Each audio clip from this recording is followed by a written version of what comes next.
Okay, fine. तो हमें बोला कल सारी लेंथ मैंने बताई थी। तो हमने ये पढ़ा कि लेंथ ऑफ टेंजेंट जो होता है that was mod a into under root of 1 plus 1 by m square. The length of normal थी mod a into 1 plus m square. ठीक है, तो ये नॉर्मल का फार्मूला ज्यादा इजी होता है as compared to subtangent. As compared to tangent. ठीक है, तो किसी भी पॉइंट पर अगर आपको लगता है कि वीडियो जो है वो हैंग कर रहा है तो मुझे बता दीजिएगा। ठीक, लेंथ ऑफ सब टेंजेंट और सब normal, length of sub tangent होता था मॉड के बाय m और लेंथ ऑफ सब नॉर्मल होता था मॉड के इनटू m। ये मॉड के क्या होता था? मॉड के होता था y coordinate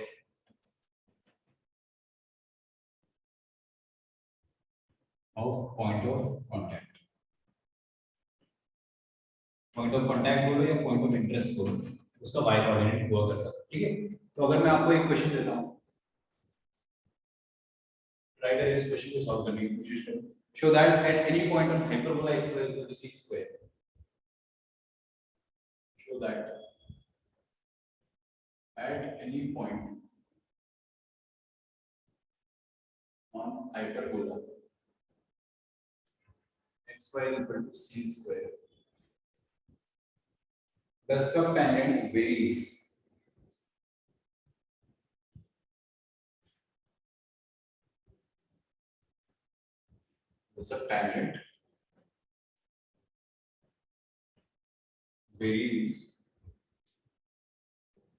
as the abscissa.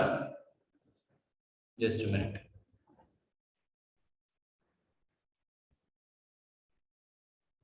ठीक है, कोई बात नहीं अर्शद, आप चले जाना अगर आपको जाना हो तो। मैं एंड कर दूं।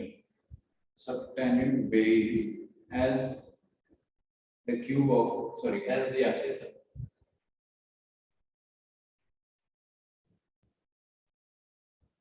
and the subnormal varies as the ordinate, as the cube of ordinate, as the cube of ordinate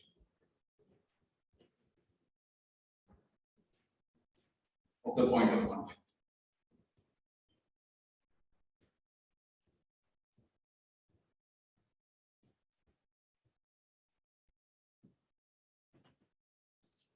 ठीक,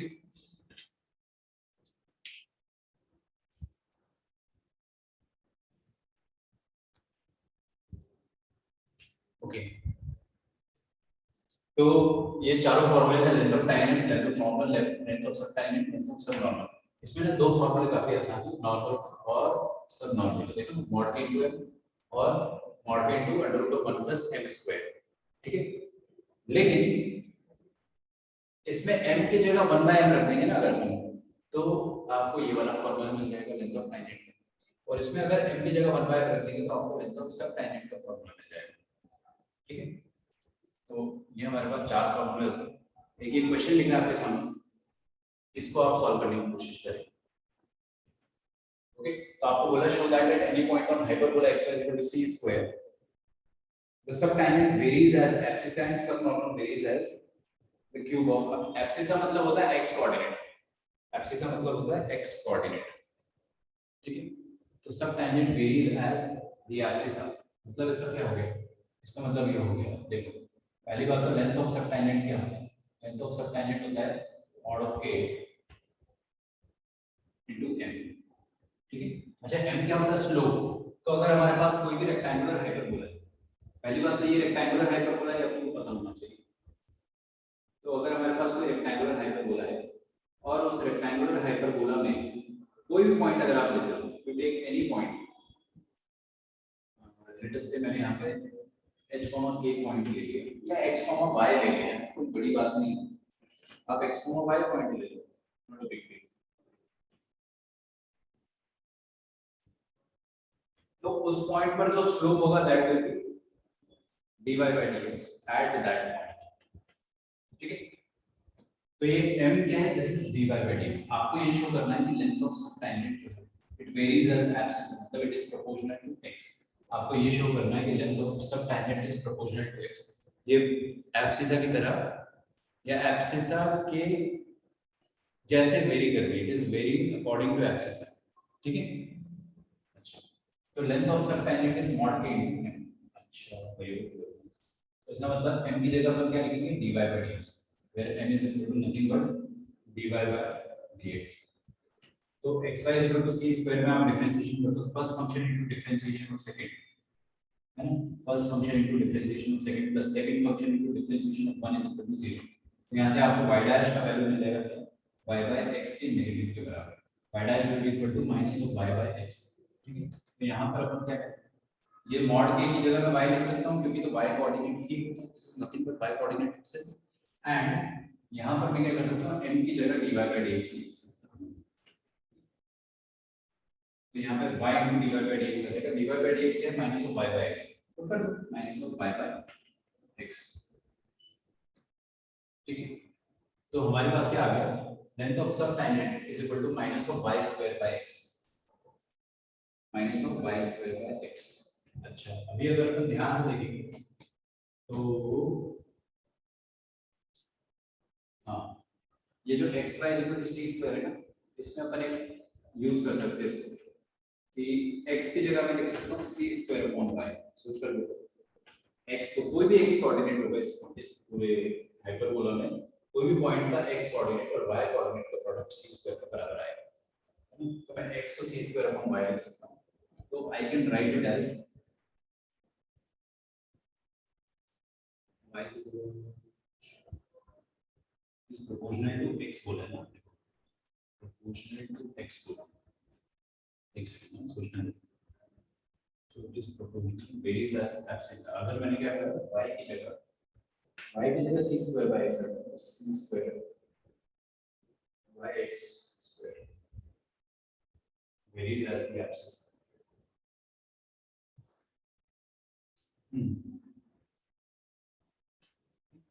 लेंथ ऑफ सब टेंजेंट अपन ने कर लिया मॉड के, वो length of sub tangent is mod k by m, actually यहां पे करती है एक तो यार y डैश में सही है वो, कोई दिक्कत नहीं, यहां पर एक सुधार होगा।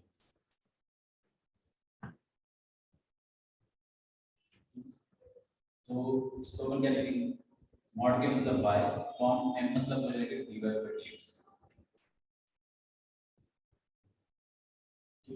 तो ये हो जाएगा y upon dy by dx, dy by dx कितना है, minus of y by x। अपन क्या लिख देंगे इसको, minus of y by x, ठीक है। y और y कट जाएगा तो आंसर आ जाएगा अपना माइनस x के बराबर। This should be the final answer. मतलब इसका क्या आ गया, इसका मतलब ये हो गया कि लेंथ ऑफ सब टेंजेंट जो है, सब टेंजेंट की जो लेंथ है that is equal to minus x, ये माइनस x के बराबर है। मतलब आपको भी बोला था ना कि it is varying as the abscissa, मतलब ये एब्सिसा के प्रोपोर्शनल है ना, एब्सिसा के प्रोपोर्शनल। आगे इसमें प्रोपोर्शनैलिटी का कांस्टेंट है क्या, -1। अगर हम बात करते हैं लेंथ ऑफ सब नॉर्मल, तो लेंथ ऑफ सब नॉर्मल अगर आप निकालोगे तो that will B minus of, sorry not minus of, mod of k into m। तो ये हो जाएगा y कोऑर्डिनेट होता है mod of k, y coordinate positive हुआ तो पॉजिटिव आ जाएगा, नेगेटिव हुआ तो नेगेटिव आ जाएगा, कोई चिंता की बात नहीं। इनटू m, m क्या होता है, dy by dx, dy by dx अपने पास कितना है, minus of y by x। मैंने यहां पे बिठा दिया dy by dx, but dy by dx was minus of y by x। Correct me if I was लिख देता हूं, आप इसे first function into differentiation of second function plus second function इस function is equal to y dash हो जाएगा minus of y by x, y dash हो जाएगा लिखेंगे minus of y by x, यहां पे लिखेंगे minus of y by x which would be minus of y square by x, ठीक।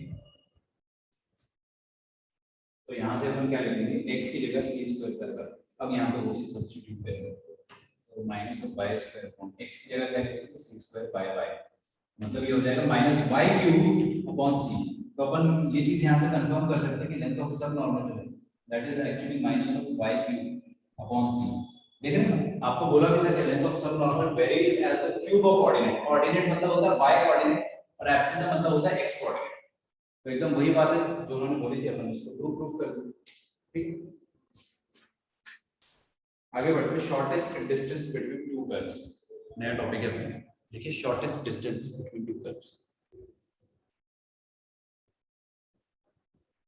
लिखिए।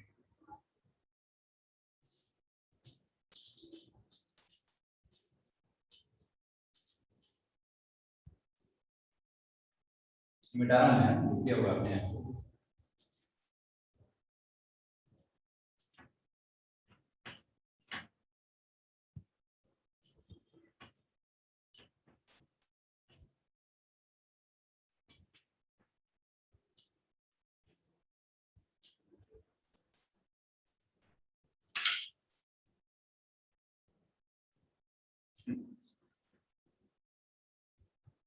देखो shortest distance between two curves,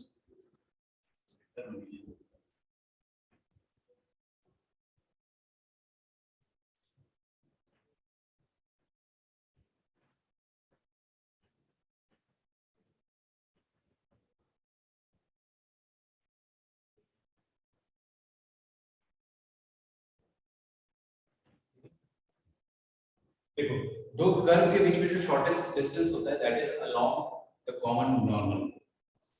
कोई भी दो कर्व है, मान लो ये एक कर्व है और ये दूसरा कर्व है, इन दोनों के बीच में जो सबसे नजदीकी डिस्टेंस होगा, जैसे आप कोई भी दो पॉइंट ले रहे हो, मान लो ये पॉइंट ले लिया और ये पॉइंट ले लिया, तो क्या ये वाला डिस्टेंस शॉर्टेस्ट है? नहीं, ये वाला डिस्टेंस शॉर्टेस्ट नहीं है। आपको शॉर्टेस्ट डिस्टेंस अगर ढूंढना है तो वो कॉमन नॉर्मल के अलोंग आएगा। मतलब आपको एक ऐसी खूबसूरत लाइन ढूंढनी है, आपको एक ऐसी खूबसूरत लाइन ढूंढनी है जो इस पर और इस पर, कर्व नंबर 1 और कर्व नंबर 2 दोनों पर नॉर्मल एक्ट कर रही हो। ठीक है, so you'll have to search for a line जो कि इस पर तो नॉर्मल है लेकिन एट द सेम टाइम दूसरे वाले कर्व पर भी नॉर्मल है। दोनों कर्व पे नॉर्मल होना चाहिए। तो उस नॉर्मल के अलावा मान लो ये वाली लाइन मैंने ढूंढा, so this line is normal to curve number 1 and it is also normal to curve number 2। और इसके अलावा जो डिस्टेंस आएगा ना, ये वाला और ये वाले पॉइंट के बीच में जो डिस्टेंस आएगा, this will be the shortest distance. तो शॉर्टेस्ट डिस्टेंस जो भी होता है दो कर्व के बीच में, वो कॉमन नॉर्मल के अलाउंग आता है। इसके अलाउंग आता है कॉमन नॉर्मल के अलाउंग आता है। तो लिखिएगा अपन यहाँ पे shortest distance between two curve, shortest and longest, shortest and longest,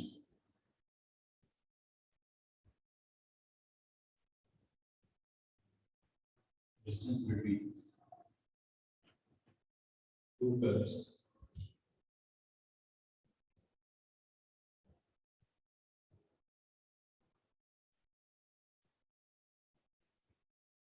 lie along the common norm, lie along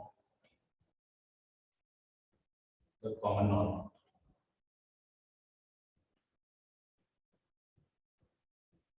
ठीक, मतलब हम अगर कोई चलो क्वेश्चन देखते हैं उसी से अपन समझेंगे। देखो find shortest distance between the line, find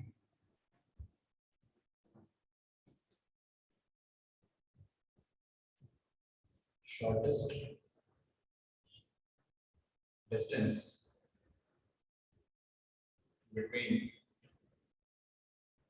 the line y is equal to x minus 2, y is equal to x minus 2 and parabola y is equal to x square plus 3x plus 2।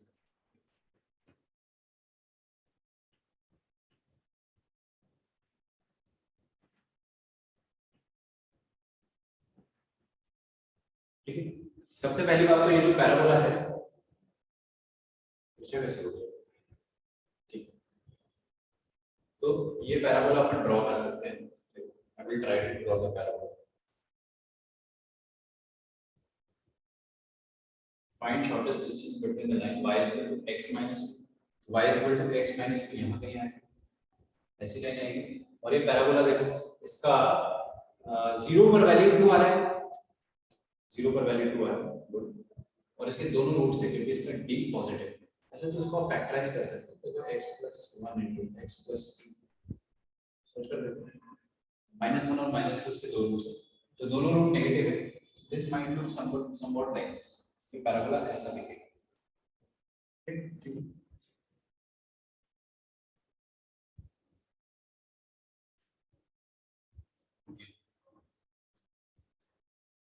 तो shortest distance between the two curve अगर हमें निकालना है तो कैसे निकालेंगे, देखो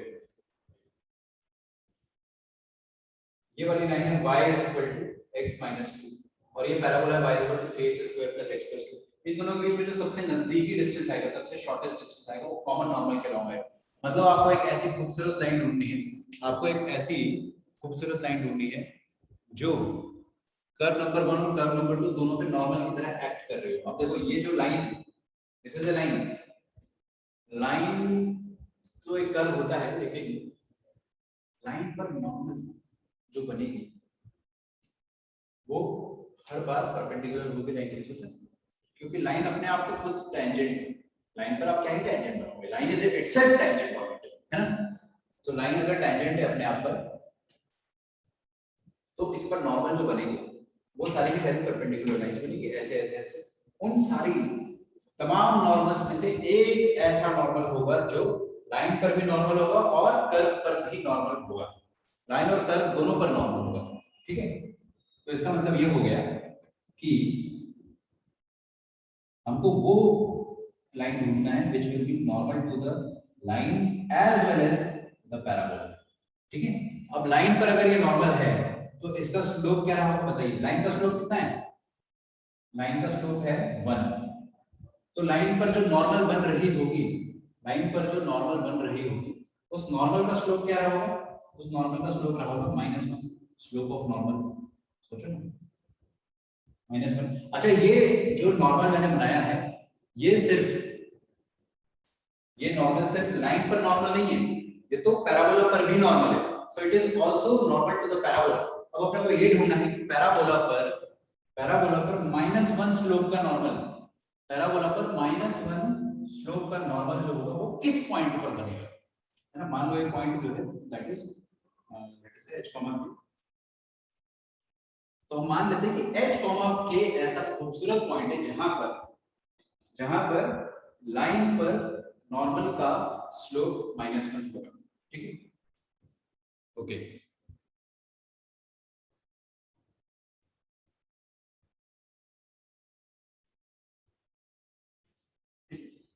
तो हमने ये देख लिया कि लाइन पर नॉर्मल का स्लोप, सॉरी पैराबोला पर नॉर्मल का स्लोप, तो slope of normal on parabola, slope of normal on the parabola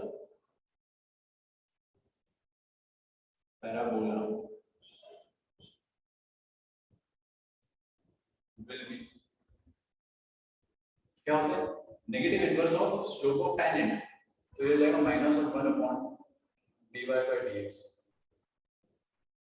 -1/dy/dx, ठीक है, ओके। तो dy/dx निकाल लेते हैं और dy/dx का नेगेटिव इनवर्स निकाल लेंगे, और हम लोग ये चेक कर लेंगे कि dy/dx का नेगेटिव इनवर्स होता है स्लोप ऑफ नॉर्मल। हम लोग ये चेक कर लेंगे कि स्लोप ऑफ नॉर्मल कहां पर -1 हो रहा है। अभी ऐसा थोड़ी पैराबोला का हर पॉइंट पर नॉर्मल, जिस पॉइंट पर नॉर्मल बनाओगे उन हर पॉइंट पर जो नॉर्मल का स्लोप होगा वो -1 थोड़ी होगा, किसी एक जगह पर -1 होगा, और जहां पर स्लोप -1 हुआ वहां पर कॉमन नॉर्मल आ जाएगा। हमारा टारगेट जो है वो अपने को पता चल गया, we just want to find this point h, k। जैसे ये पॉइंट पता चल गया, पॉइंट का लाइन से डिस्टेंस निकाल देंगे, पॉइंट का लाइन से डिस्टेंस निकाल देंगे, और पॉइंट का लाइन से डिस्टेंस निकालने का फार्मूला अपने को आता है, ठीक है। So let us try this. Slope of normal अपन क्या करते हैं, इसको डिफरेंशिएट करते हैं, तो y dash is equal to 3x + 3, ठीक है। तो dy/dx is equal to 3x + 3, sorry 2x + 3, और वो पॉइंट है h, k, तो अपन पॉइंट पे डाल देते हैं h, k, तो कितना आ जाएगा 2h + 3, ठीक है, dy/dx, this is what slope of tangent, तो स्लोप ऑफ नॉर्मल क्या आ जाएगा, स्लोप ऑफ नॉर्मल हो जाएगा -1/2h+3, ठीक है। और स्लोप ऑफ नॉर्मल कब -1 होगा वही पता करना है आपको, दोनों को काट दिया आपने तो 2h+3 = 1 आ जाएगा, मतलब 2h = -2 और h = -1। अच्छा, जब h -1 होगा तब k क्या होगा, h की जगह यहाँ पे रखो -1, रखो जल्दी, -1 का स्क्वायर +1 -3 -2 + 2 0, तो k 0 आ रहा है उस पॉइंट पर। मतलब जो पॉइंट है जहां पर स्लोप नॉर्मल, जहां पर स्लोप ऑफ नॉर्मल -1 हो रहा है वो पॉइंट है -1, 0। बस ये पॉइंट अपन को पता चल गया, this point is nothing but -1, 0। अब बस उस पॉइंट का आपको नॉर्मल से डिस्टेंस निकालना है। सो इस पॉइंट का ये वाली नॉर्मल से डिस्टेंस निकाल दो, ठीक है। लेकिन डिस्टेंस निकालने के लिए लाइन को ax + by + c की फॉर्म में लिखना पड़ेगा, लाइन को ax + by + c की फॉर्म में लिखना पड़ेगा, ठीक है। लिख दूं, लिख देते, देखो कैसे लिखेंगे, एक मिनट।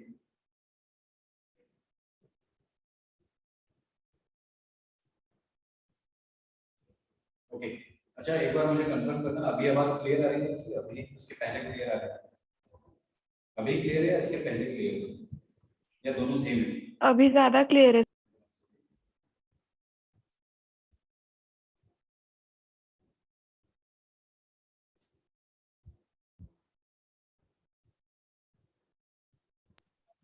अभी ज्यादा क्लियर आ रही है।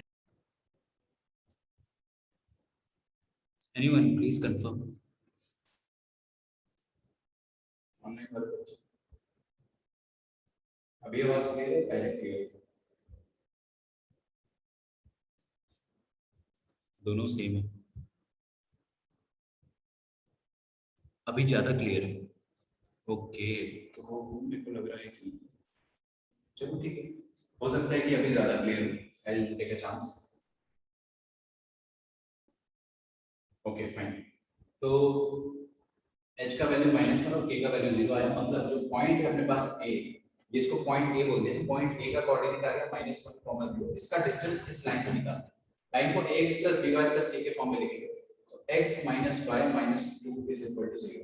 इस पॉइंट का लाइन से डिस्टेंस निकाल दो, ये वाला पॉइंट जो है इसका लाइन से डिस्टेंस निकाल दोगे, तो इस पॉइंट का लाइन से डिस्टेंस निकालने का फार्मूला आपको याद होना चाहिए। क्या करते हैं अपन, पॉइंट सॉरी लाइन का फार्मूला है x - y - 2 = 0, ठीक है। ये पॉइंट को लाइन में रख दो, तो ये शॉर्टेस्ट डिस्टेंस जो है वो निकल आएगा अपने पास, डिस्टेंस आ जाएगा।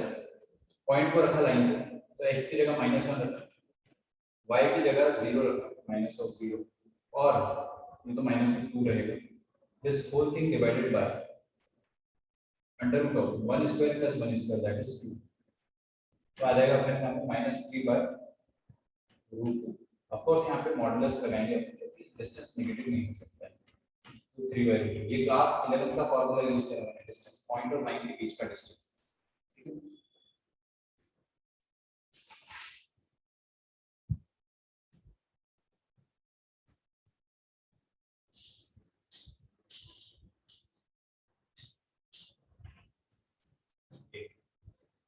Let us write one more question. Point on 3x² - 4y² = 72.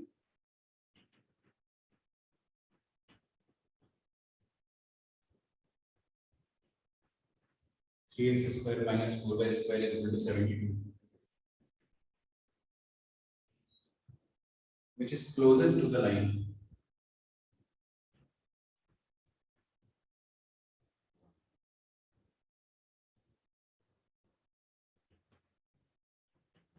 Which is closest to the line? 3x + 2y + 1 = 0.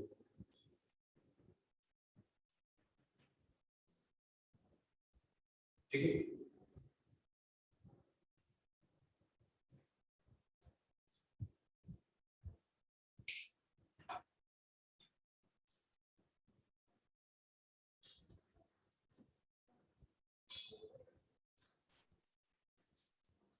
तो पहले तो समझो इस चीज को कि है क्या।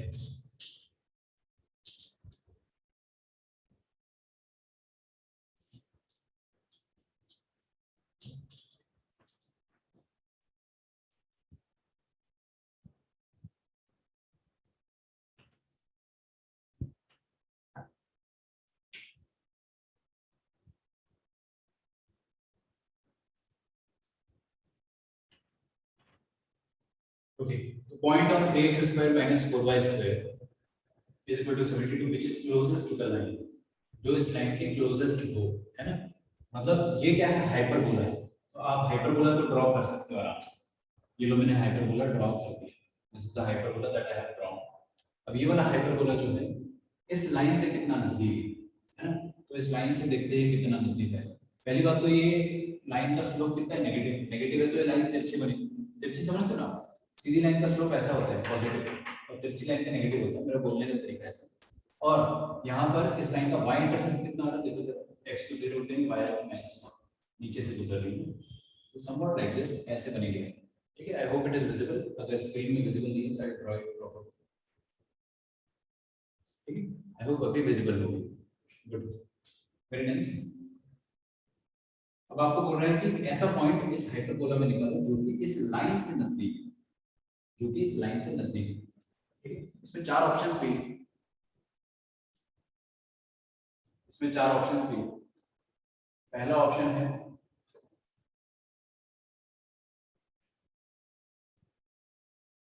एक मिनट रुक जाओ, चेक करके बताता हूं। -6,3। दूसरा ऑप्शन है 6,-3। तीसरा ऑप्शन है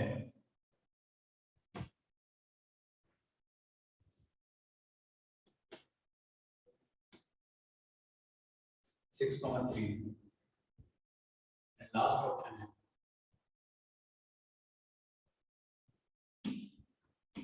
-1/2, -1/4। ठीक है,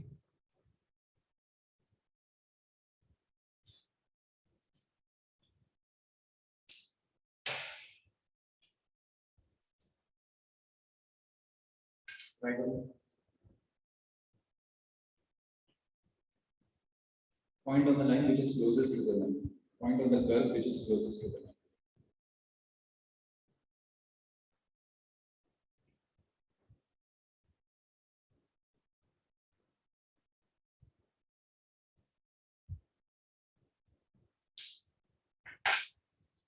देखिए कैसे करेंगे इसको हम सब।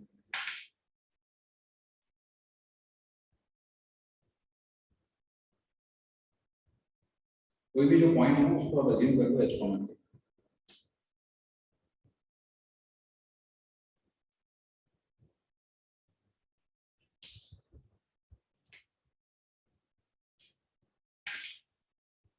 देखो ये जो लाइन है, इस लाइन का स्लोप क्या है? इस लाइन का स्लोप है -3/2। इस लाइन का स्लोप है -3/2। ठीक है ना? अच्छा, तो एक ऐसी नॉर्मल ढूंढनी है जो कि लाइन पर भी नॉर्मल हो और हाइपरबोला पर भी नॉर्मल हो, लाइक दिस, इस तरह से कि लाइन पर तो नॉर्मल है ही और हाइपरबोला पर भी नॉर्मल है। ठीक है, तो हाइपरबोला पर भी नॉर्मल है, तो इसको कहते हैं कॉमन नॉर्मल। लेकिन जो नॉर्मल का स्लोप होगा, slope of normal, that should be -3/2 का नेगेटिव इनवर्स, तो +2/3 आ जाएगा यार। लेकिन सेम स्लोप, ये जो 2/3 स्लोप का नॉर्मल है वो तो यहाँ भी बन सकता है, बिल्कुल बन सकता है, इधर भी बन सकता है। तो एक ऐसा नॉर्मल भी बना सकते हैं अपन जिसका स्लोप 2/3 हो, बिल्कुल बनाया जा सकता है। ठीक है, तो ये वाला पॉइंट जो होगा और ये वाला जो पॉइंट होगा, दोनों में से कोई एक शॉर्टेस्ट डिस्टेंस दे रहा होगा, दोनों में से कोई एक शॉर्टेस्ट डिस्टेंस दे रहा होगा। ठीक है, तो हम लोग क्या करेंगे, सबसे पहले स्लोप ऑफ नॉर्मल क्या है, 2/3। अब हाइपरबोला पे कोई एक ऐसा पॉइंट ढूंढना है अपने को जिसका स्लोप एक ऐसा, सुनो ध्यान से सुनो, हाइपरबोला पे ऐसा पॉइंट ढूंढना है जिस पर नॉर्मल का स्लोप 2/3 होगा, slope of normal 2/3। so we have to search a point on hyperbola, we have to search a point on hyperbola,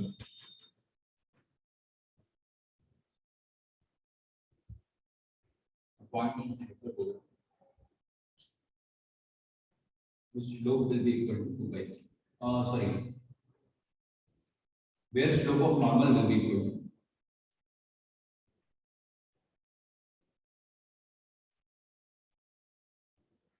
slope of normal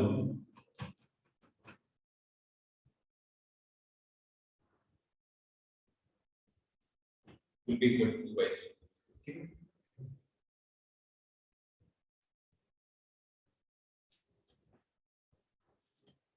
तो भाई slope of normal on the hyperbola क्या होगा? Slope of normal on the hyperbola, hyperbola पर जो slope of normal होगा that will B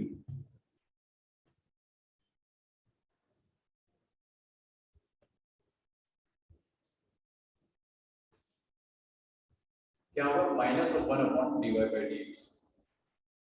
ठीक है, तो dy by dx निकाल लेते हैं वहां से। कितना आ जाएगा? 6x minus 2 4 are 8y y dash is equal to 0. तो 6x upon 8y is equal to y dash. ठीक है, मान लो कि ये जो पॉइंट है, ये जो पॉइंट है वो h k है। ठीक है, ये पॉइंट h k है। आपके h k पर नॉर्मल का स्लोप जो है this is dy by dx. This is basically slope of normal. Sorry, slope of tangent. क्योंकि तो tangent का slope है ना dy by dx. तो slope of tangent जो है that is 6x by 8y. तो slope of normal जो होगा that will be minus of 1 upon slope of tangent. तो ये हो जाएगा 8y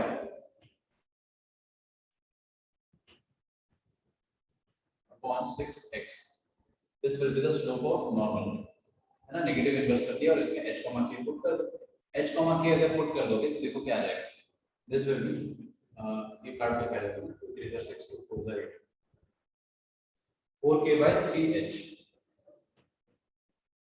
4k by 3h। ठीक है,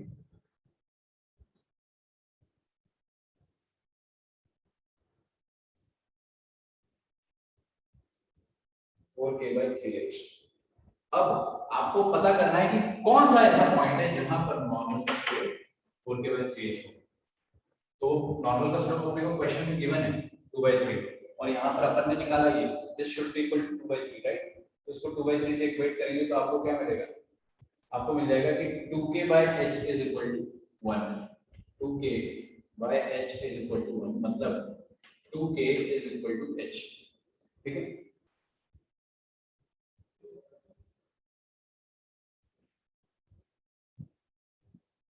यहाँ पे माइनस आना चाहिए था, वो मैंने लगाया नहीं, यहाँ लगा दो माइनस। तो ऐसा आ जाएगा minus 2k is equal to h is equal to minus 2k। ठीक है, तो पॉइंट अपने को पता चल गया। वो जो पॉइंट था इसको p बोलते हैं h, k।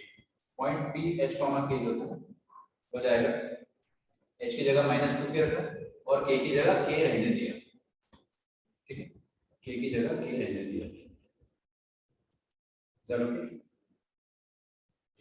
ये वाला पॉइंट जो है it is lying on hyperbola. ये पॉइंट जो है ये हाइपरबोला पर लाई कर रहा है तो उसको सेटिस्फाई करेगा। तो अपन इसको हाइपरबोला पर डाल के देखते हैं। हाइपरबोला पर डाल के देखेंगे तो 3 into minus of 2k और whole square minus 4 times y square is equal to 70। तो कितना आ जाएगा? 4k square into 3 12k square minus 4k square is equal to 72। 12 minus 4 कितना हो जाएगा? 8k square is equal to 72। तो 8 9 are 72। तो k का वैल्यू आ जाएगा प्लस माइनस 3। है ना, मतलब इसका क्या हो गया कि वो जो पॉइंट था ना उसका y कोऑर्डिनेट या तो प्लस 3 या तो माइनस 3।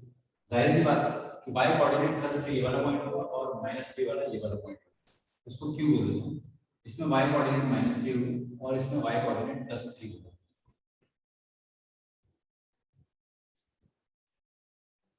ठीक है, अच्छा चलिए, तो y कोऑर्डिनेट अगर -3 हुआ तो x कोऑर्डिनेट क्या होगा? पुट कर दें, यहां पे पुट कर दें।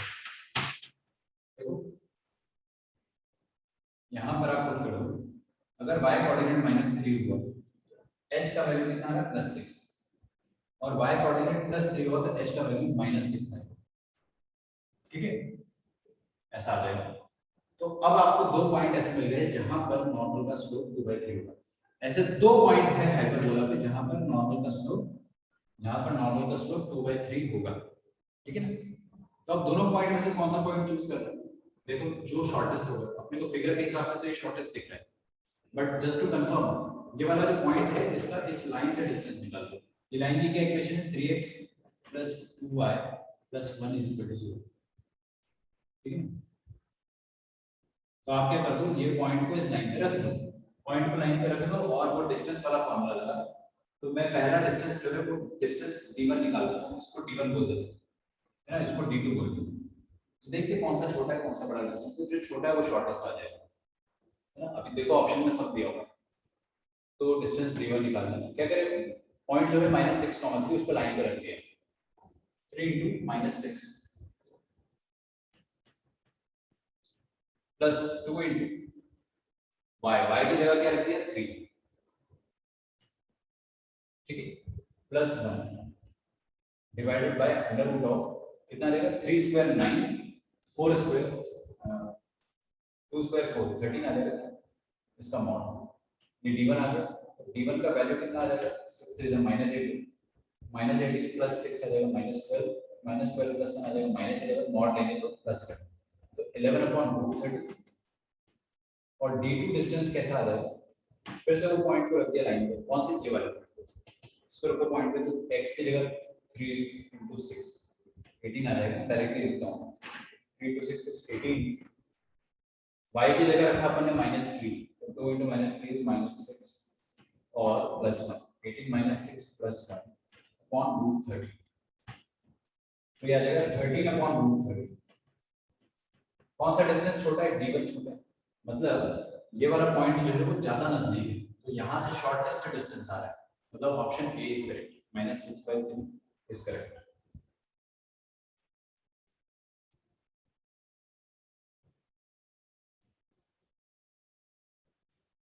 ठीक है,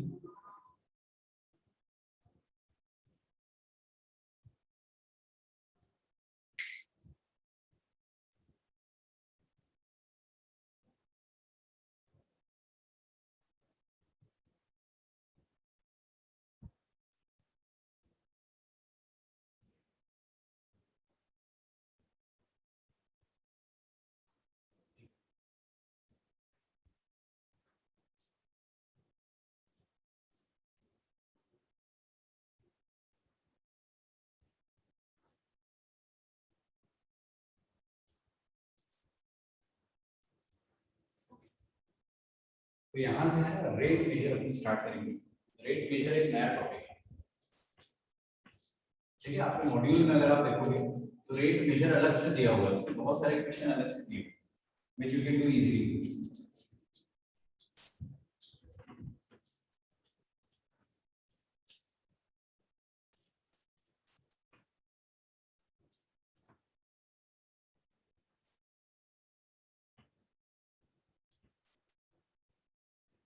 ठीक है, तो रेट मेजर का मतलब क्या होता है मैं आपको वो चीज समझाता हूँ, ठीक है।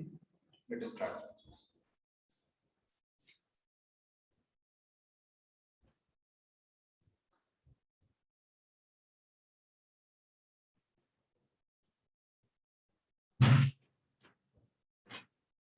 ठीक है, सबसे पहले तो अपने को ये समझना है कि रेट मेजर किसका है ना। तो मैं आपको क्वेश्चन के थ्रू ही समझाऊंगा, वो समझने की कोशिश कीजिए।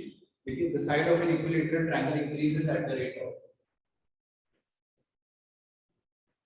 the side of an equilateral triangle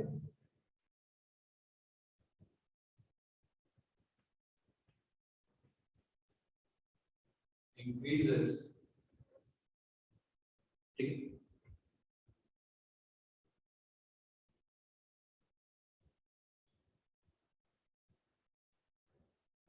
okay. Rate measure के क्वेश्चन करते हैं। देखिए, मैं आपको ये वाला क्वेश्चन बता रहा था, the side of an equilateral triangle increases at the rate of 2-3 cm/s and area at that time increases at the rate of 12 cm/s than the side of equilateral triangle at that time। आपको imagine करना पड़ेगा, इसमें एक equilateral triangle अपने दिमाग में बना, एक इक्विलैटरल ट्रायंगल का एरिया बढ़ रहा है ना, एरिया बढ़ रहा है और सॉरी साइड की लेंथ बढ़ रही है। इक्विलैटरल ट्रायंगल उसका साइड जो है तीनों साइड इंक्रीज हो रहा है। कैसे इंक्रीज हो रहा है, √3 cm/s के रेट से इंक्रीज हो रहा है। तो आप एक वीडियो इमेजिन कर सकते हो कि इक्विलेटरल ट्रायंगल बढ़ रहा है, बढ़ रहा है, बढ़ रहा है, समझ रहे हैं, और इस रेट से उसका साइड बढ़ रहा है, साइड इंक्रीज हो रहा है तो उसका एरिया भी इंक्रीज होगा, जाहिर सी बात है। ये वाला क्वेश्चन बाद में करेंगे, पहले करेंगे। साइड इंक्रीज हो रहा है तो एरिया भी इंक्रीज हो रहा हो, तो है ना। आपने वो वीडियो जो इमेजिन करा उसमें पॉज बटन दबा दिया, पॉज बटन अगर आपने दबा दिया तो उस इंस्टेंट पर, जिस इंस्टेंट पर आपने पॉज बटन दबाया है उस इंस्टेंट पर क्या पूछा है आपने, साइड क्या रहा, उस इंस्टेंट पर जो साइड रही होगी उसका लेंथ क्या रहा हो, साइड बढ़ रही है, बढ़ रही है, बढ़ रही है, पॉज बटन दबा दिया, उस इंस्टेंट पर रेट जो था साइड का वो ये था, rate of change of area जो रहा होगा वो भी दिया हुआ है अपने को, दैट इज 12 सेंटीमीटर स्क्वायर पर सेकंड। उस पर्टिकुलर इंस्टेंट पे, उस मोमेंट पे, उस पल पे, उस क्षण में जो अपना रेट है वो ये रहा होगा साइड का और एरिया का, और उस इंस्टेंट पर साइड लेंथ क्या पाई गई होगी वो आपको निकालना है, ठीक है। तो बहुत सिंपल क्वेश्चन है, आपको पता है area of an equilateral triangle is √3/4 a square. अभी आपको ये भी पता है कि area is not constant, area is varying with time, area is varying with time, और small a मतलब side is also a function of time, ये दोनों फंक्शन ऑफ टाइम के साथ साथ ये वेरी कर रहे हैं। तो हमें पता है कि rate of change of area, rate of change of area ये दिया हमें, अब rate of change of area क्या होता है, dA/dt, ठीक है, dA/dt हमें दिया 12 स्क्वायर सेंटीमीटर पर सेकंड, और rate of change of side दे रखा है d स्मॉल a/dt, ये दे रखा है √3 सेंटीमीटर पर सेकंड, ठीक है। एक चीज का ख्याल रखना, ये एरिया इंक्रीज हो रहा है तो यहाँ पे पॉजिटिव सिंबल होगा, साइड लेंथ भी इंक्रीज हो रहा है तो यहाँ पे भी पॉजिटिव सिंबल होगा, ठीक है। इसका आप ध्यान रखेंगे तो कोई क्वेश्चन गलत हो गई, दोनों तरफ डिफरेंशिएट करेंगे, एरिया कांस्टेंट नहीं है तो उसका डेरिवेटिव dA/dt आएगा, √3/4 इनटू a स्क्वायर का डेरिवेटिव कितना आ जाएगा, 2a इनटू dA/dt, ठीक है, ये आ जाएगा। तो अपन क्या करेंगे, rate of change of area जो है that is √3 centimetre per second centimetre square पर second, sorry not this one, ठीक है। तो यूनिट भी लिखा करो यहाँ पे, ये वाले पर्टिकुलर क्वेश्चंस वो होते हैं जिसमें यूनिट लिखना बहुत जरूरी होता है, √3/4 इनटू 2a dA/dt, देखो dA/dt क्या है, rate of change of side, तो ये दे रखा है √3 centimetre per second, √3 centimetre per second, ठीक है। अब आपको एक चीज बतानी है, जब rate of change of side, जब rate of change of side √3 centimetre per second होगा तब rate of change of area 12 square centimetre per second होगा, उस मोमेंट पर साइड का लेंथ क्या पाया जाएगा वो हमें निकालना है, ठीक है। बस यहाँ से आपको ए निकालना है, और ए को कांस्टेंट मत बोल देना, कुछ लोग क्या करते हैं कि ए दे रखा है, साइड लेंथ दे रखा है, अपने को नहीं दिया है, चलो इसमें दिया नहीं तो अच्छी बात है, जनरली लोग उसको कांस्टेंट मान लेते हैं, ऐसा नहीं होता, ठीक है। तो ये 2 से 4 कटेगा और √3 into √3 will be 3 into 4 will be 12, ठीक है। सेंटीमीटर और सेंटीमीटर स्क्वायर कटेगा, सेकंड कटेगा, तो आंसर आपका आ जाएगा a is equal to 2 into 4 that is 8 centimetre. उस पर्टिकुलर इंस्टेंट पर जो साइड लेंथ रही होगी that would have been 8 centimetre, ठीक है। जब आपने वीडियो में पॉज बटन दबाया हो, अब सेम टाइप का क्वेश्चन जो है जेईई में 2 साल पहले आया था, 2019 का क्वेश्चन, थोड़ी देर बाद आपको यहाँ पर भी एक क्वेश्चन दिखेगा जो 2019 में पूछा गया था, 2 क्वेश्चन मैं आपको कराऊंगा, फिर तीसरा क्वेश्चन अपन थोड़ा सा डिफिकल्ट टाइप का क्वेश्चन करेंगे, ठीक है, ओके। तो ये वाला क्वेश्चन देखते हैं, यहाँ पर क्या लिखा है, a water tank has the shape of an inverted right circular cone, it has the shape of an inverted right circular cone, अभी वाटर टैंक का जो शेप है that is inverted right circular cone, right. तो ये कोन बनाया मैंने, inverted है और right circular cone, right circular cone का मतलब है कि यहाँ से अगर मैं ड्राइंग करता हूँ और ये चीज को ड्राइंग करती हूँ तो आपको ये वाला एंगल जो है 90 डिग्री मिलना चाहिए, उसका semi vertical angle tan inverse of half wave, vertical angle is whatever, vertical angle कुछ भी हो, लेकिन जो सेमी वर्टिकल एंगल है वो आपको दे रखा है tan इनवर्स ऑफ हाफ, मतलब वर्टिकल एंगल ये पूरा होता है, सेमी वर्टिकल एंगल ये छोटा है, तो इसको मैं थीटा मान लेता हूँ, tan इनवर्स ऑफ हाफ दे रखा है, ठीक है। आपको बोल रहा है यहाँ पर कि water is poured into it at the constant rate of 5 cubic centimeter per minute, मतलब पानी उसमें डाला जा रहा है पानी को डालने का रेट क्या है 5 क्यूबिक सेंटीमीटर पर मिनट, है ना। तो वो क्या है, पानी जिस रेट से जा रहा होगा उस रेट से वॉल्यूम चेंज होगा, सीधी सी बात है। वो rate of change of volume दे दिया dV by dt आपको दे रखा है 5 cubic centimetre per minute, 5 cubic centimetre per minute दे रखा है आपको dV by dt। जरूर।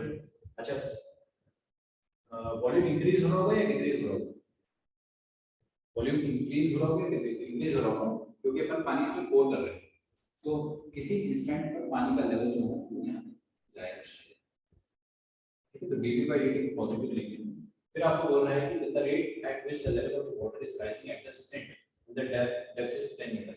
तो जब डेप्थ 10 मीटर रहेगी, हाइट ऑफ द सिलेंडर या depth of the cylinder 10 metre, cylinder बोल रहा हूं, कोन की डेप्थ जब 10 मीटर रहेगी, उस इंस्टेंट पर आपसे बोल रहा है the rate at which the level of the water rising in the instant and the depth of the water of the tank is 10 meter। जब डेप्थ 10 मीटर रहेगी तो उस इंस्टेंट पर रेट ऑफ वाटर राइजिंग क्या रहेगा, water level का rising का rate क्या होगा, मतलब आपसे पूछ रहे हैं कि dH by dt किस लेंथ तक, सॉरी किस रेट से डेप्थ इंक्रीज होगी, dH by dt अपने से पूछ रहे हैं। अच्छा एक बात बताओ, रेडियस कांस्टेंट रहेगा, यहाँ पे पानी अगर पोर करेंगे तो रेडियस बढ़ता जाएगा, ठीक है, रेडियस बढ़ता जाएगा। तो आपको ये भी पता है कि रेडियस भी चेंज हो रहा है, तो dr by dt भी कुछ ना कुछ रहेगी, ठीक है। देखिए अब सबसे पहले तो यहाँ पे राइट एंगल ट्रायंगल बन रहा है, right angle triangle is being form. जो राइट एंगल ट्रायंगल है उसको बाहर निकाल के रखा है। इस राइट एंगल ट्रायंगल का यहाँ पर एंगल 90 डिग्री होगा, this will be radius and this will be height, this will be height which is 10 centimetre. ये वाला एंगल है थीटा, सेमी वर्टिकल एंगल। यहाँ पर है ना r और h के बीच में एक रिलेशन लिखा जा सकता है, सोच के देखो, tan थीटा को हम लिख सकते हैं side opposite, that is r upon side adjacent, that is tan, मतलब h। तो tan थीटा, थीटा क्या है, tan इनवर्स ऑफ हाफ, मतलब tan inverse of half, this can be written as r by h, ठीक है। अच्छा, तो tan inverse of half है हाफ, और रेडियस कितना है, रेडियस हो जाएगा r और हाइट हो जाएगी 10 सेंटीमीटर, तो r will be equal to 5 centimetre. तो जिस इंस्टेंट पे हाइट 10 होगी उस इंस्टेंट पर रेडियस 10 सेंटीमीटर होगा, उस इंस्टेंट पर रेडियस जो होगा, सॉरी उल्टा लग रहा है, जब हाइट 10 होगी तो रेडियस 5 रहा होगा,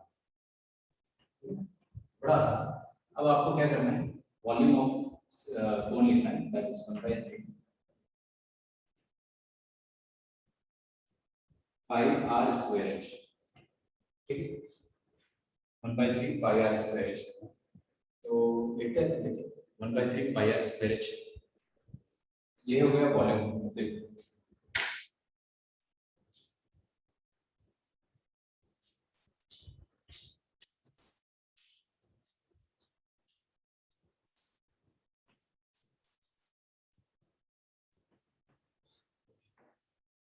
one by three pi r square volume होता है, डिफरेंशिएट करेंगे इसको, तो dv by dt 1/3 पाई।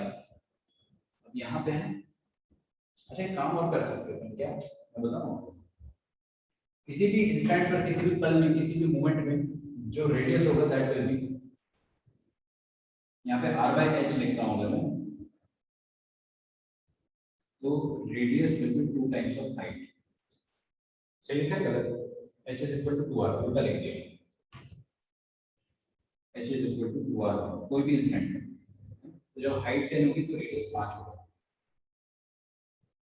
और हाइट 2r के बराबर होगा, तो हम क्या करते हैं, रेडियस की जगह h/2 रख देता हूँ, सोचो r की जगह h/2 रख दिया तो ये h² 4 हो जाएगा, और ये h हो जाएगा, सो ये जाएगा 1/3 मतलब 1/12 पाई h3, ये हो जाएगा dv by dt 1/12 into h3, ये ठीक है। अच्छा अब अपन इसको dv by dt है नहीं, बेसिकली ये तो है वॉल्यूम, अब मैं इसको डिफरेंशिएट करूंगा, तो dv by dt will be equal to 1/12 मतलब pi by 12 into h cube का डेरिवेटिव क्या आएगा, 3h square into h dash मतलब dh by dt, आपको वही निकालना है, this is something that you have to find, निकाल सकते हो, देखो कैसे निकालेंगे। देखो जिस मोमेंट पर हाइट 10 होगी, यहाँ पे हाइट की जगह ये तो कट जाएगा 3 4 सेंटीमीटर, तो जिस मोमेंट पर हाइट 10 होगी 10 सेंटीमीटर स्क्वायर, उस मोमेंट पर dh/dt क्या होगा वो अपने को नहीं पता, वो तो निकालना है। और उस पर्टिकुलर इंस्टेंट पर dv/dt जो होगा that will B 5 cubic centimetre per minute. Question given है पॉजिटिव, तो 5 क्यूबिक सेंटीमीटर पर मिनट, ठीक है। बस यहाँ से आप काटाकाटी करके आंसर निकाल सकते हैं। अच्छा तो देखो निकाल देते हैं अपन आंसर, ये कितना हो जाएगा 5 और यहाँ पे 105 बाय 4 dh/dt, ठीक है। तो 25 और फिर ये हो जाएगा 5 5 से 25, तो dh/dt this will be 5 sorry 1/5, ठीक है, metre per minute, 1/5 metre per minute, that is option number b. इसको लिख लो अच्छे से, पॉज करके लिख लो इसको अच्छे से ना।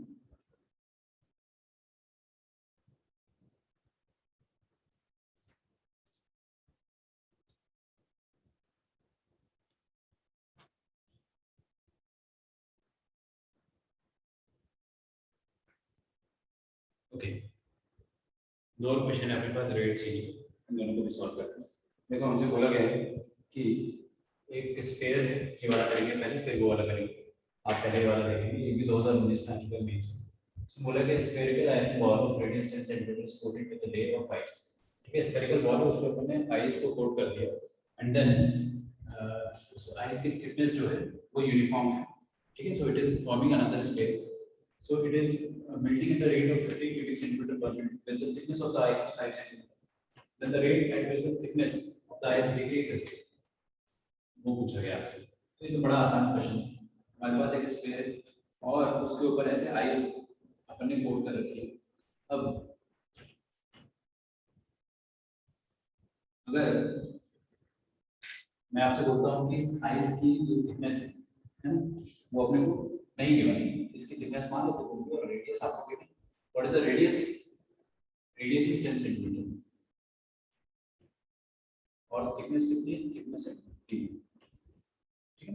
Thickness is 10, radius is 10 centimetre.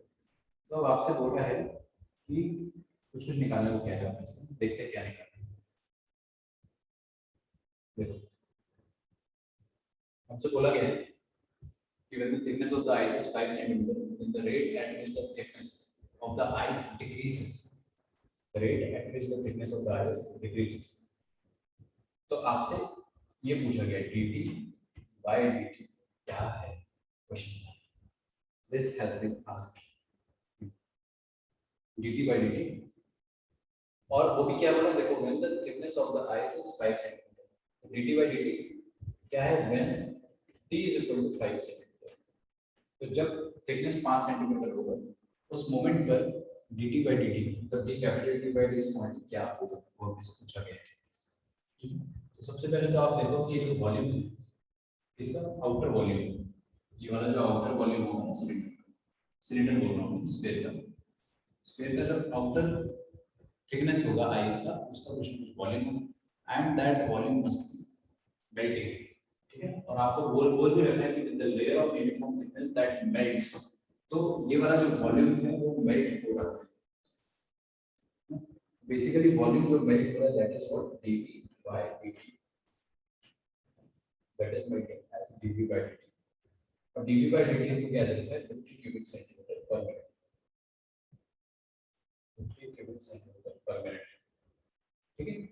आप चाहे तो इसको नेगेटिव भी ले सकते हो क्योंकि मैंने आपको सिखाया है कि जब कम होता है तो नेगेटिव में, ज्यादा होता है तो पॉजिटिव, यहाँ पे फर्क नहीं पड़ेगा पर्टिकुलरली इस क्वेश्चन में क्योंकि देख लेना आपको समझ में आ जाएगा, लेकिन आप नेगेटिव भी लेना चाहो तो बिल्कुल लिख सकते हो। अच्छा ठीक, तो हम क्या करते हैं सबसे पहले एक चीज देखो, वॉल्यूम ऑफ आइस कोटिंग लिखता हूँ, वॉल्यूम ऑफ आइस कोटिंग, बाहर वाला आइस कोटिंग का वॉल्यूम जो है that will by radius cube, outer radius जो होता है that will be r plus t का whole cube minus inner radius हो जाएगा 10 क्यूब। ठीक,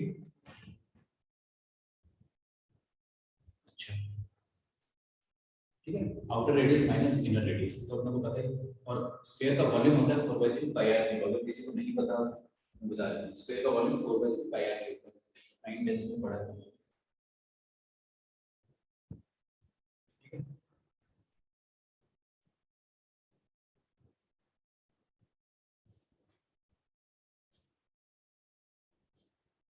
तो हमें क्या करेंगे, इसको वॉल्यूम को v बोल देंगे and then we will differentiate dv by dt। RHS में भी डिफरेंशिएट करेंगे तो 4/3 पाई है कांस्टेंट। इसका डेरिवेटिव क्या आ जाएगा, देखो वेरी कौन कर रहा है बेटा, वेरी कर रहा है t, तो इसका डेरिवेटिव आ जाएगा 3 टाइम्स r plus t का whole square into dt by dt। और ये इसका 10 क्यूब तो कांस्टेंट, इसका डेरिवेटिव 0 है बस। अब देखो क्या कितना सिंपल सवाल है कि जब थिकनेस 5 सेंटीमीटर है, आपको करो थिकनेस 5, अच्छा रेडियस की जगह आप 10 पुट कर सकते हैं। रेडियस तो 10 ही, this is the radius of the sphere, ये तो फिक्स है, मेटल का रेडियस फिक्स है। और जब थिकनेस 5 होगा तो ये 10 + 5 कितना आ जाएगा 15, ये 3 और 3 कट जाएगा तो 4 पाई इनटू 15 का square that will B 225 into dt by dt। This will be equal to rate of change of volume of the sphere। अभी आपका आंसर आ गया, आपको dt by dt चाहिए था, आ गया, बस थोड़ा सा और मेहनत करना पड़ेगा। देखो कैसे करेंगे, 25 2 * 50, 25 9 * 225 और ये 2 और 4 कट जाएगा, 2 टाइम्स 9 × 18 और एक पाई भी, तो 18 by pi आ जाएगा dt by dt। rate of change of thickness with respect to time will be 1 by 18 pi।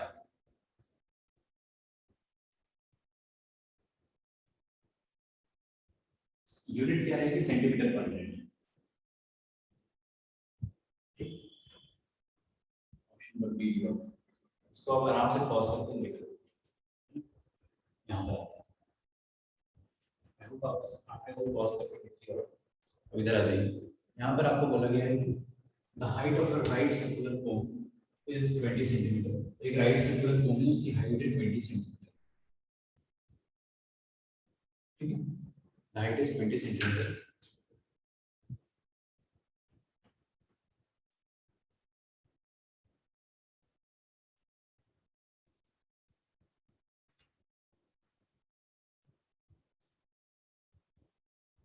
height of a right circular cone is 20 cm।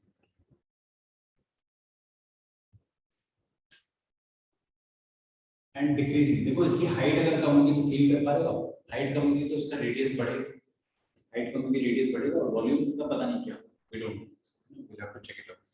तो हाइट कम करोगे, इसको दबाओगे तो इसका रेडियस बढ़ेगा एट द रेट ऑफ, अब देखो यहाँ पे क्या लिखा था, height of a right circular cone is 20 centimetre, initially it was 20 centimetre, या किसी इंस्टेंट पर वो 20 सेंटीमीटर थी हाइट, है ना। फिर वो हाइट डिक्रीज कर रही है eight the rate of 4 centimetre per second, तो dh by dt ये हो जाएगा 4 सेंटीमीटर पर सेकंड, वो भी माइनस का। आप अगर देखो यहाँ पर माइनस लगा दे पिछले वाले क्वेश्चन में तो कुछ फर्क नहीं पड़ता, यहाँ बाहर एक माइनस आ जाता है, तो dt by dt जो आता है ना that would have been minus of 1 by 18 pi, negative आ जाता है। बट ऑप्शन में आपको पॉजिटिव ही दिया होगा, लेकिन नेगेटिव का सिग्निफिकेंस ये होता है कि रेट जो है वो डिक्रीज हो रहा है, थिकनेस डिक्रीज हो रही है। यहाँ पर अपन ने देखो dh by dt ले लिया -4 centimetre per second, at the same time radius is 10 centimetre, उस इंस्टेंट पर जो रेडियस है वो 10 सेंटीमीटर है। तो जिस मोमेंट पर हाइट 20 सेंटीमीटर है और रेडियस 10 सेंटीमीटर है, उस इंस्टेंट पर वॉल्यूम किस रेट से चेंज हो रहा होगा, है ना। उस पर्टिकुलर मोमेंट पर वॉल्यूम किस रेट से चेंज हो रहा होगा, लेकिन उस पर्टिकुलर मोमेंट पर हाइट जो है that is decreasing eight the rate of 4 centimetre per second, height किस रेट से डिक्रीज हो रही है, ठीक है। तो वॉल्यूम किस रेट से चेंज हो रहा होगा, वॉल्यूम होता है 1/3 पाई r स्क्वायर h। इस बार हमारी किस्मत इतनी अच्छी नहीं, पिछले वाले क्वेश्चन में क्या था कि हमको दे रखा था r = 2h, वो निकल आया, यहाँ पे r और h में कोई रिश्ता नहीं, तो आपको क्या करना पड़ेगा, चेन रूल लगाना पड़ेगा यहाँ। तो dv by dt will be equal to pi by 3 into first function into differentiation of second plus second function into differentiation of first.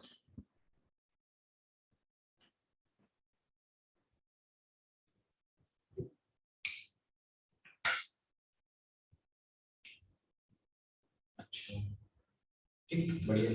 अब देखो जिस मोमेंट पर रेडियस 10 होगा, रेडियस की जगह यहाँ 10 रख देंगे, उस मोमेंट पर हाइट कितनी होगी, हाइट होगी यहाँ पे 20, ठीक। और उस मोमेंट पर dh by dt कितना होगा, -4 सेंटीमीटर पर सेकंड, ठीक है। तो उस पल पे dv by dt क्या आने वाला है, हमको ये निकालना है। तो we want dv by dt, ठीक है, when height is equal to 20 centimeter and radius is equal to 10 centimeter. Is that okay? अच्छा, क्या आ जाएगा, pi by 3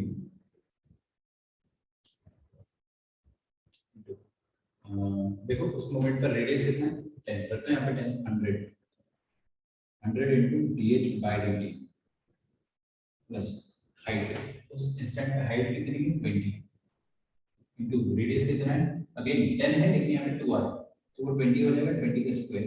और dr by dt अपने को गिवन है कि नहीं गिवन, रेडियस किस रेट से चेंज हो रहा है, हाँ, at the same time radius is increasing, dr by dt जो है वो इंक्रीज हो रहा है, मतलब +2 सेंटीमीटर पर सेकंड, ठीक है। तो dr by dt हो जाएगा +2 सेंटीमीटर पर सेकंड, और height is -4 centimetre per second. यहाँ पे हाइट का जो रेट है वो भी गिवन है, ये सब एक साथ हो रहा है ना। क्या होता है किसी इंस्टेंट पर जब आप उसको वीडियो प्ले कर रहे हो, पॉज करोगे, तो कुछ ना कुछ हाइट आएगी, कुछ ना कुछ रेडियस आएगा, और उस इंस्टेंट पर rate of change of height और rate of change of radius में कुछ रहा होगा।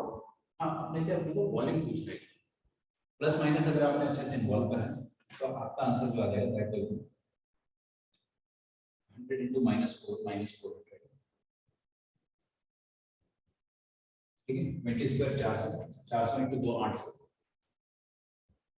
ठीक है। दोनों की यूनिट सेंटीमीटर पर सेकंड रहेगी, सेंटीमीटर सेंटीमीटर सेंटीमीटर, यहाँ पे क्यूबिक सेंटीमीटर हो जाएगा, खैर ये क्यूबिक सेंटीमीटर, ये भी क्यूबिक हो जाएगा क्योंकि ये सेंटीमीटर 2 बार, खैर आप लोग समझदार कर लेना उस चीज को। अच्छा, तो 800 - 400 हो जाएगा 400 into pi by 3, 400 into pi by 3 dv by dt का वैल्यू आ जाएगा 400 pi by 3 क्यूबिक सेंटीमीटर, ठीक है। इसको पॉज करके लिख लो आराम से, आपको 4 ऑप्शंस गिवन होंगे। 400 by 3, किसी को अगर नहीं दिख रहा है तो नीचे तक जा नहीं रहा है, 400 by 3 pi cubic centimetre per second, ये आंसर आएगा।